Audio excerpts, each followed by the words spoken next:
वो दिन आए जब 5 अगस्त की भारत में वो अहमियत हो जो 16 दिसंबर की बांग्लादेश में है। ये मैं चैलेंज करके कहता हूँ इमरान खान साहब की हुकूमत को भी कि पाकिस्तान की हुकूमत को 5 अगस्त 2019 से कुछ दिन पहले पता चल चुका था कि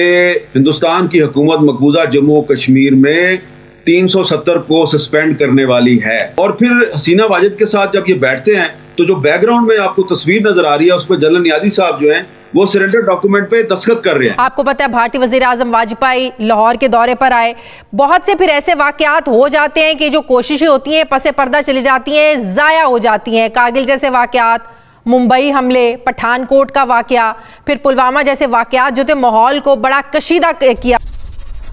जय हिंद दोस्तों, a very warm welcome to Hindustan special channel. Pakistan की वजह से ही भारत में आतंकी हमले हुए हैं और ये बात पाकिस्तान के पूर्व प्राइम मिनिस्टर नवाज शरीफ ने कबूल भी की है। आज की वीडियो में भी पाकिस्तानी मीडिया ये बात बिल्कुल मान रहा है कि हमने हमेशा भारत की पीठ में खंजर घोंपा है और पाकिस्तानी मीडिया ये भी बता रहा है कि पाकिस्तान की वजह से ही कभी कारगिल, कभी मुंबई और कभी पठानकोट जैसी घटनाएं हुई हैं और ये बात भी कबूल कर रहा है कि पाकिस्तान ही इन्हीं सारी आतंकी घटनाओं के लिए जिम्मेदार रहा है। भारत ने तो पहले ही पाकिस्तान को आतंकी देश घोषित किया हुआ है और सभी दुनिया के आतंकी पाकिस्तान में ही पाए जाते हैं। आज की वीडियो में शाजिया जीशान और हामिद मीर ने और क्या कहा, तो चलिए दोस्तों आज की वीडियो की तरफ चलते हैं। माजी में भी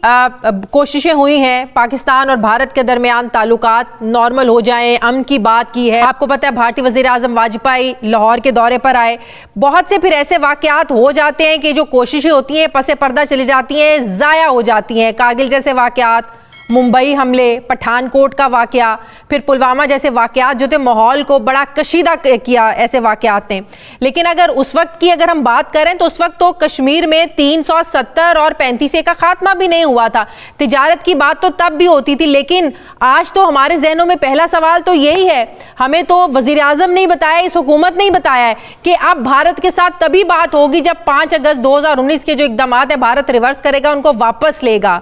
तो क्या हम ये समझें कि भारत के साथ ताल्लुकात को नॉर्मल करने के लिए तिजारत ही वाहिद रास्ता है?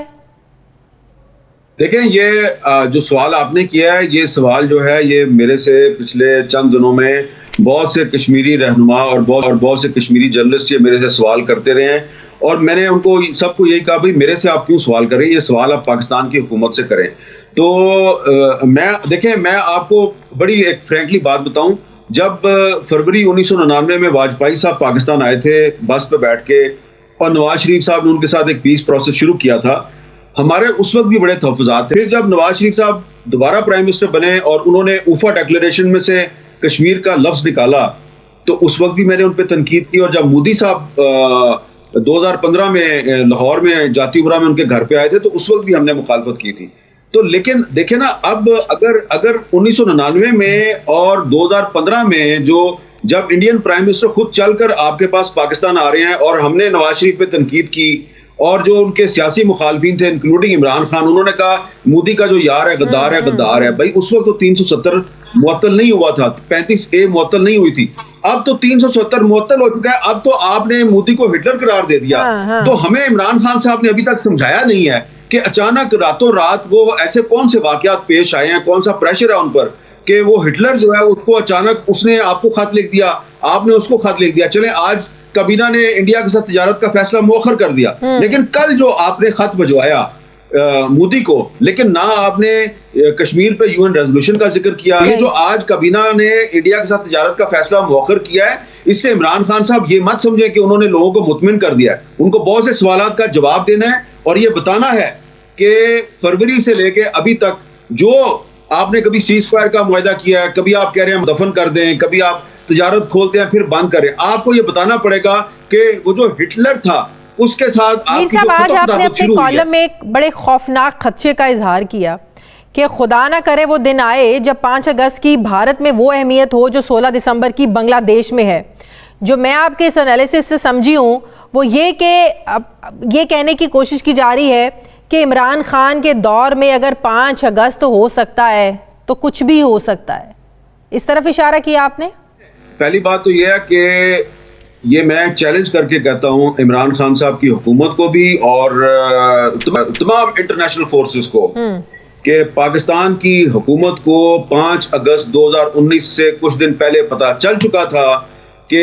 हिंदुस्तान की हुकूमत मकबूजा जम्मू कश्मीर में 370 को सस्पेंड करने वाली है, और इस पर आजाद कश्मीर के वजीर आजम राजा फारूक हैदर से बात की गई कि अगर ऐसा हो जाता है तो फिर हमें क्या करना चाहिए। तो ये जो है मामला जो है ये 5 अगस्त से पहले डिस्कशन हुई इस पे। नेशनल सिक्योरिटी कमेटी की मीटिंग में डिस्कशन हुई। राजा फारूक हैदर ने कहा कि इस पर आपको सख्त मौक़िफ़ इख्तियार करना चाहिए, इसके बावजूद आप नहीं रोक सके। तो ये बिल्कुल कोई अगर समझता है कि वो कौम को बेवकूफ बनाएगा कि हमें तो पता ही नहीं था इसलिए हो गया, आपको पता था लेकिन आपको मोदी ने बेवकूफ बनाया। इसीलिए आप जो इलेक्शन था 2019 में हिंदुस्तान में जो इलेक्शन था, उस इलेक्शन से पहले आपने न्यूयॉर्क टाइम्स को इंटरव्यू दिया कि अगर मोदी दोबारा जीत गया तो जनाब इंडिया और पाकिस्तान के दरमियान बहुत बड़ा ब्रेक थ्रू हो सकता है। उसने आपको बेवकूफ बनाया हुआ था और उसने बेवकूफ बनाया, पहली बात। दूसरी बात यह है कि ये जो मोदी साहब हैं ये थोड़े दिन पहले आपको लेटर लिखते हैं, 23 मार्च पर आपको मुबारकबाद देते हैं, और फिर उसके बाद यही मोदी साहब जो हैं ये 25 मार्च को जब बांग्लादेश जाते हैं तो वहां पर जाकर ये कहते हैं कि ये बांग्लादेश की जो आज़ादी की तहरीक है उसमें मेरा बड़ा किरदार है, मैं तो जेल गया था। और फिर हसीना वाजिद के साथ जब ये बैठते हैं तो जो बैकग्राउंड में आपको तस्वीर नजर आ रही है उस पर जनरल नियाज़ी साहब जो हैं वो सरेंडर डॉक्यूमेंट पे दस्तखत कर रहे हैं। तो इसलिए मैंने आपको ये कहा, और ये बात जो है ये मुझे बहुत से सीनियर कश्मीरी रहनुमाओं ने कही है कि भाईजान आज तक पाकिस्तानी कौम 16 दिसंबर 1971 को जो सरेंडर हुआ था वो नहीं भूल सकी, लेकिन वो सरेंडर तो एक जंग के बाद हुआ था। कहीं ऐसा तो नहीं कि 5 अगस्त 2019 को आपने जंग किए बगैर ही कश्मीर पर सरेंडर कर दिया है। तो इसलिए मैंने आज लिखा है कि अल्लाह ना करे कि 5 अगस्त जो है वो पाकिस्तान के लिए और कश्मीरियों के लिए एक दूसरा 16 दिसंबर बन जाए। और अगर इमरान खान साहब जो है उन्होंने जो सवालात हम उठा रहे हैं इनका जवाब ना दिया तो आने वाले वक्त में ये लिखा जाएगा कि जब 5 अगस्त 2019 को हिंदुस्तान ने कश्मीर हड़प किया तो पाकिस्तान का वजीर आजम इमरान खान था।